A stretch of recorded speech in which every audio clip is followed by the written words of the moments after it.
పట్టణంలో అర్ధరాత్రి జులాయిగా తిరిగే ఆకతాయిలను చట్టపరంగా శిక్షించడం జరుగుతుందని Godavarikhani one town CA Indrasena Reddy హెచ్చరించారు. పెద్దపల్లి జిల్లా గోదావరి ఖనిలో అర్ధరాత్రి ఆపరేషన్ చెబుత్రా చేపట్టినట్లు ఆయన వివరించారు. యువత చెడు వ్యసనాలకు బానిసై బంగారు భవిష్యత్తు నాశనం చేసుకుంటున్నారని, తల్లిదండ్రులు పిల్లల కదలికలపై కన్నేసి ఉండాలన్నారు.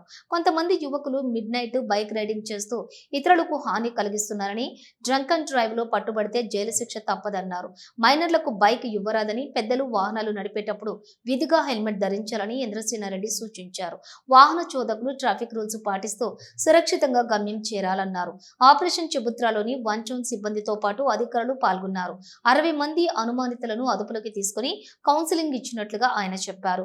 తల్లిదండ్రులు పిల్లల పట్ల జాగ్రత్తగా వ్యవహరించాలని, చెడు వ్యసనాలకు బానిస కాకుండా చూసుకోవాలని సిఐ విజ్ఞప్తి చేశారు. అందరికీ నమస్కారం. ఈరోజు రామగుండం సిపి అంబర్ కిషోర్ జా సార్ ఆదేశాల మేరకు, పెద్దపల్లి డీసీపీ కర్ణాకర్ సారు ఆదేశాల మేరకు, ACP Godavarikhani Ramesh sir ఆధ్వర్యంలో Godavarikhani one town police station సిబ్బంది, ఎస్ఐలు, సిఐ అండ్ ట్రాఫిక్ సిఐ గారు మరి తోటి సిబ్బంది డిస్ట్రిక్ట్ గార్డ్ తోటి ఒక ఆపరేషన్ చెపుత్ర నైట్ 11 నుంచి 1:30 వరకు నిర్వహించడం జరిగింది.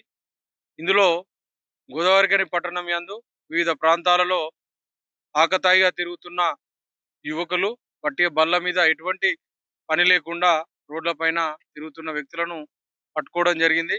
సుమారు 35 వెహికల్లను, అదేవిధంగా ఒక 60-62 మంది పబ్లిక్ను పట్టుకోవడం జరిగింది. ఎవరైతే ఆకతాయిగా తిరుగుతున్నారో వాళ్ళందరికీ కూడా గౌరవ ఆఫీసర్ల ఆదేశాల మేరకు కౌన్సిలింగ్ నిర్వహించడం జరిగింది. వారి యొక్క వెహికల్ అన్ని కూడా ప్రాపర్గా చెక్ చేసి, అదేవిధంగా వాళ్ళు ఏమన్నా మా ఆల్కహాల్ తీసుకొని ఉన్నారా అనేది కూడా చెక్ చేసి, డ్రంక్ అండ్ డ్రైవ్ కూడా చెక్ చేయడం జరుగుతుంది.